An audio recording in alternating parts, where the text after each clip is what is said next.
Thanks for staying with the broadcast. A new sporting federation has emerged in St. Lucia dedicated to the discipline of weightlifting.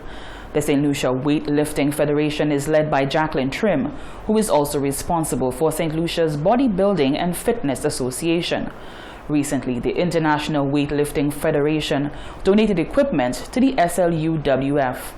Trim speaks about the generous donation from the IWF and the future plans for weightlifting in St. Lucia.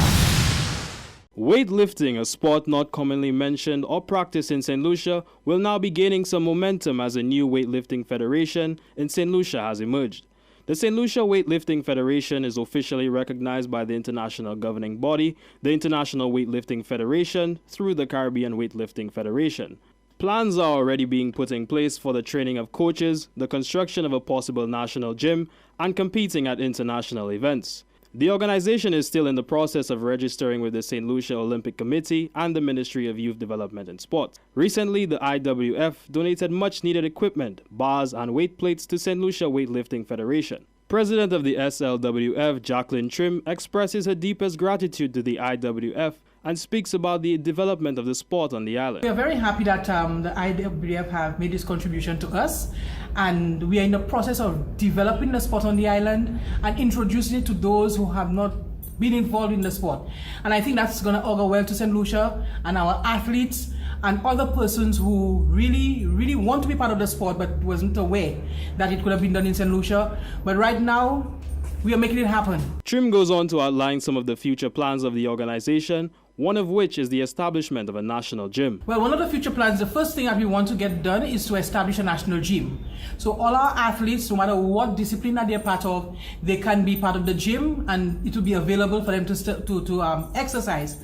However, our future plan is to get persons involved in the sport and to have medals and send them to the Olympics, because as we know, the weightlifting is Olympic sport, and it will help push the sport on the island, make St. Lucia another sporting destination. A Level 1 coaching initiative will be hosted by the Pan American Federation post-Olympics. St. Lucia is to select 2 representatives once the organization meets formally. For the Hot 7 Nightly News, I am Karim Nelson. The shortage of vaccines and slow vaccine rollout in many parts of the world has sparked a trend in vaccine tourism, with many tourists heading to the United States to get vaccinated. These tourists from many countries have come to the United States to get vaccinated against COVID-19. It's not just for Brazil or for the US, it's for the world. Like, everybody wants the world to come back to the normal life. Besides Latin America, many of the travelers have come from Asia, including this 84-year-old grandmother who just got off a flight from Vietnam. Her granddaughter tells me, even at her age, she can't get vaccinated in her country. I tell you, in my country, not enough vaccine. That's why not enough for everybody.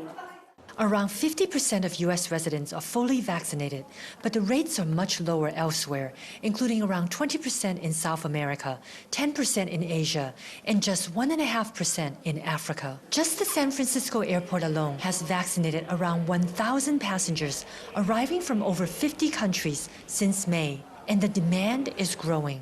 The shortage of vaccines and the slow vaccination rates in many places around the world, including Taiwan and other parts of Asia, have driven a trend in vaccine tourism. The U.S. is making it easy by offering free vaccines to anyone in its territory without requiring residency. We've got a surplus supply, and being able to make that available for others is really a good thing, and it really helps everyone.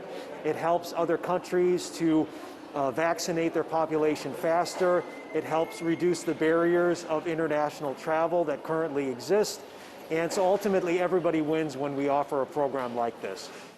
Taiwanese people like Amber Zhou, who prefers the 2-shot vaccines, have simply walked into U.S. pharmacies and filled out a consent form to get the jabs. She has spent $18,000 just on plane tickets and hotel lodging for a month, but she says it's worth it.